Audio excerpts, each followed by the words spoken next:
آپ کو معلوم ہے انصار کون قوم ہے؟ انصار کو ایمان میں داخل کیا ہے اللہ نے اور اس کے رسول نے. انصار کو یوں فرمایا اے اگر انصار ٹیڑھ میڑ اونچے نیچے راستے کو چلیں گے اور لوگ سیدھے راستے جائیں گے تو میں انصار کے ساتھ چلوں گا اونچے نیچے ٹیڑھے پکڑ کو. جہاں انصار بیٹھیں گے وہاں میں بیٹھوں گا، جہاں وہ چلیں گے میں چلوں گا. انصار سے کتنا محبت کرتے تھے. یہ انصار وہ قوم ہے کہ جنہوں نے مہاجروں کے اوپر اپنی جان مال سب کچھ قربان کیا. تو اس وجہ سے اس بخش کو نکال دو کہ یہ رسول اللہ سے نسبت لگتی ہے، کیونکہ اس رسول اللہ سے پہلے کوئی مہاجر ہوا ہی نہیں. مہاجریت کا نام جو آیا ہے سب سے پہلے آیا اور بالکل پورے جسے کہتے ہیں ہیڈنگ کے ساتھ، پوری سرخی کے ساتھ، موٹے لفظوں کے ساتھ جو آیا محمد صلی اللہ علیہ وسلم کا. اس کا احترام کرو. خیر اب نبی کریم صلی اللہ علیہ وسلم مدینے جلوہ فروز ہو گئے اور آپ نے مکے کی کتنی تکلیفیں برداشت کی آپ کو معلوم نہیں. میں پوری وضاحت آپ کے پیدائش کی اور اس کی بیان کرتا، لیکن وقت تھوڑا ہے، حالات نزاکت معاب ہیں، اس لیے میں مختصر تھوڑا بیان کرتا چلوں گا. پھر آپ نے تبلیغ فرمائی. سب سے پہلے آپ نے یوں کہا اللہ ایک ہے. آپ پر قرآن نازل ہوا. قرآن کیا چیز ہے؟ قرآن خدا کی شریعت کی کتاب ہے، قانون کی کتاب ہے. شریعت اور حدیث، قرآن اور حدیث ایک چیز ہے. قرآن پاک میں فرماتا ہے خداوند نماز پڑھو، روزہ رکھو، حج کرو، زکات دو. کیسے؟ وہ وضاحت فرمائی رسول اللہ صلی اللہ علیہ وسلم نے. ایسے نماز پڑھو، اس طرح پڑھو، اس میں یہ چیز پڑھی جاتی ہے. روزہ اس وقت رکھو، اس وقت کھولو، یہ سے مکروہ ہوتا ہے، یہ روزے سے اس چیز سے ٹوٹ جاتا ہے. حج اس طرح کرو، منہا جاؤ، عرفات جاؤ، مزدلفہ جاؤ، صفا مروہ دوڑو، ایسے طواف کرو، زمزم پیو. زکات اتنا دو کہ 1000 پہ 25، 100 پہ 2.5، اسی طرح بتایا. قرآن میں تو زکات دو، نماز پڑھو، حج کرو. وضاحت کی کس نے؟ حدیث نے. تو حدیث قرآن ایک چیز ہے. اب حدیث قرآن جو ہے وہ خدا کے قانون کی کتاب ہے. اس قانون کا ترجمہ رسول اللہ نے کیا، اس کا نام حدیث ہے. اس حدیث پر عمل کر کے جو دکھایا اس کا نام سنت ہے. ایک چیز ہے. چاہے سنت پر عمل کرو تب قانون شریعت پر ہو، چاہے تم حدیث پر عمل کرو جب شریعت قانون اور سنت ہے.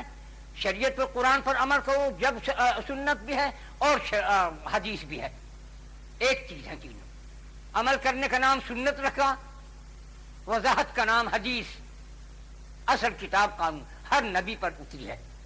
توریت، انجیل و زبور اور گیتا.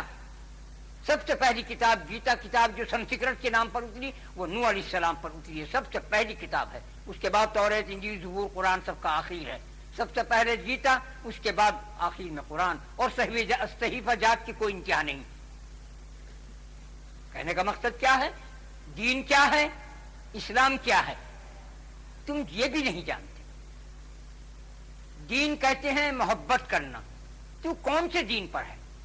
تو کون سے طریقے پر محبت کرتا ہے؟ کسی کے مذہب کو برا مت کہو، چاہے ہندو ہو، مسلمان ہو، سکھ ہو، عیسائی ہو، یہودی ہو، نصرانی ہو، سب کے مذہب برحق سچے ہیں. لیکن سب کے آخر میں اسلام آیا اور اس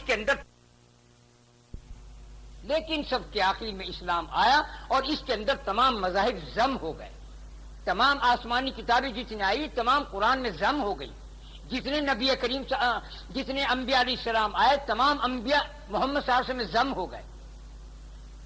تمام نبیوں کا مجموعہ محمد، تمام آسمانی کتابوں کا مجموعہ قرآن، تمام صحیح جات کا. تو دین کے معنی کیا ہے؟ محبت کرنا. تو کون سے طریقے پہ محبت کرتا ہے؟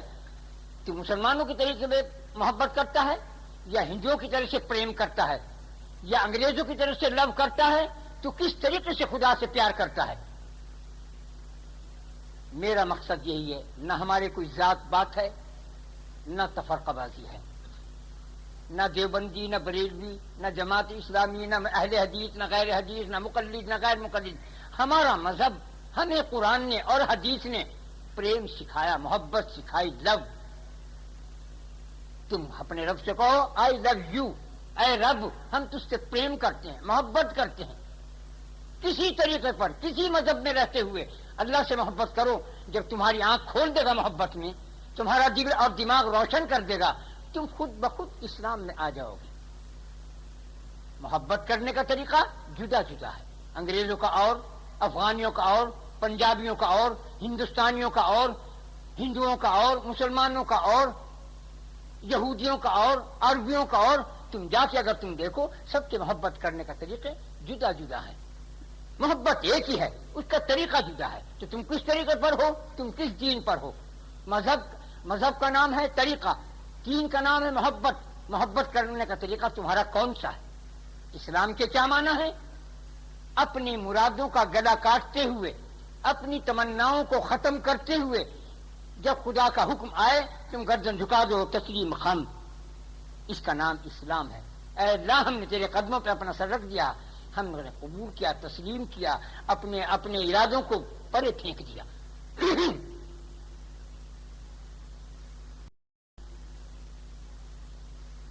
سارا جھگڑا یہ ہے.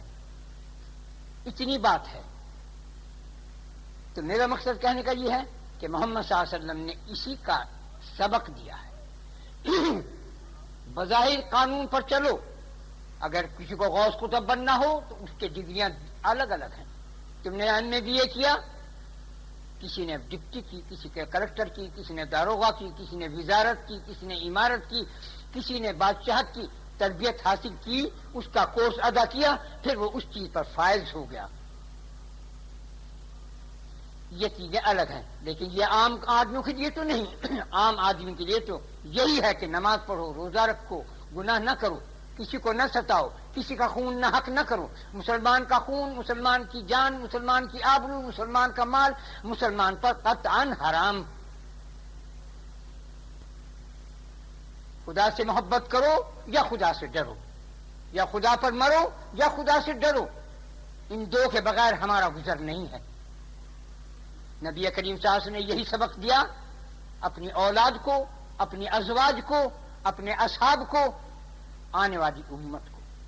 محمد صلی اللہ علیہ وسلم جو ہیں وہ سب کے، جس دن آپ نے دنیا میں قدم رکھا اس دن سے وہ محمد صلی اللہ علیہ وسلم تمام کے ان کی امت ہیں.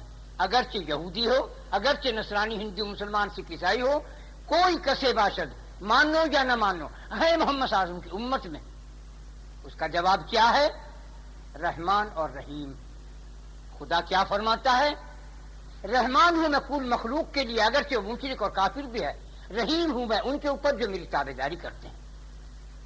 خدا نے کیسے ختم کر دیا، اور رسول اللہ کے پیدا ہونے نے سب بات کو بھسم کر دیا. سب ان کی امت میں ہے. جب پیدا ہوئے آپ، جب سجدہ کیا آپ نے، تو حضرت کے پاس جو بی بی تھی، ایک آپ کی چچی تھی یا پھوپھی تھی، انہوں نے سنا کہ آپ پڑھ رہے تھے آہستہ، ارحم امتی ارحم امتی، اے اللہ میری امت پر رحم کر.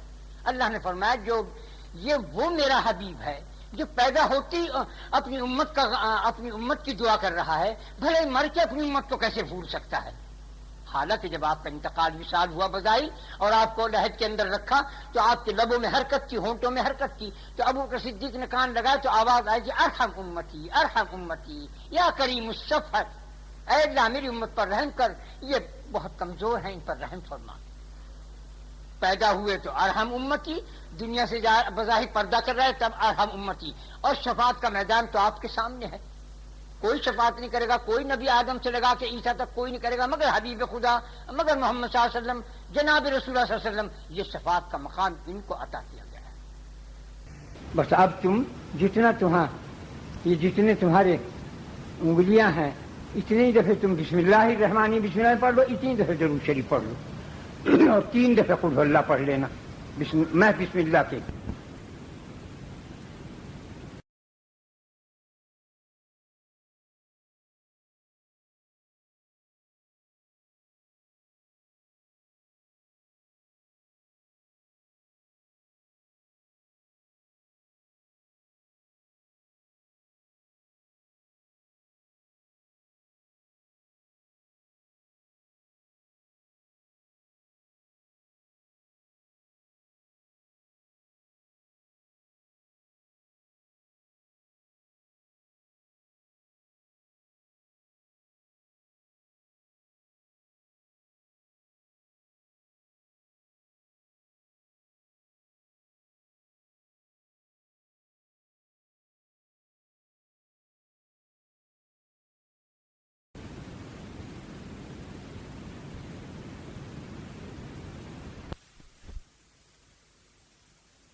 صلی اللہ علیہ وسلم، اے اللہ ہم سب نے جو کچھ پڑھا اس کا ثواب جناب رسول اللہ صلی اللہ علیہ وسلم کی روح مبارک کو پہنچ جائے. ان کے صدقے اور طفیل سے ہمارے دل کو ماں سوا سے پاک اور اپنی معرفت کے انوار سے ہمیشہ کے لیے منور فرما دے. ان کے صدقے اور طفیل سے ہماری دین اور دنیا میں خیر خوبیاں عطا فرمائے. اے اللہ ہم کو اپنے دین اور ایمان اور اسلام پر قائم رکھ. اے اللہ ہم کو سچائی کی توفیق عطا فرما. اے اللہ ہم کو حلال کھلا حرام سے بچنے کی توفیق عطا فرما. اے اللہ ہم سے ہر برائی کو دور فرما دے. اے اللہ ہم سب کو نیک صالحین میں سے شمار فرما لے. آمین یا رب العالمین برحمتک یا ارحم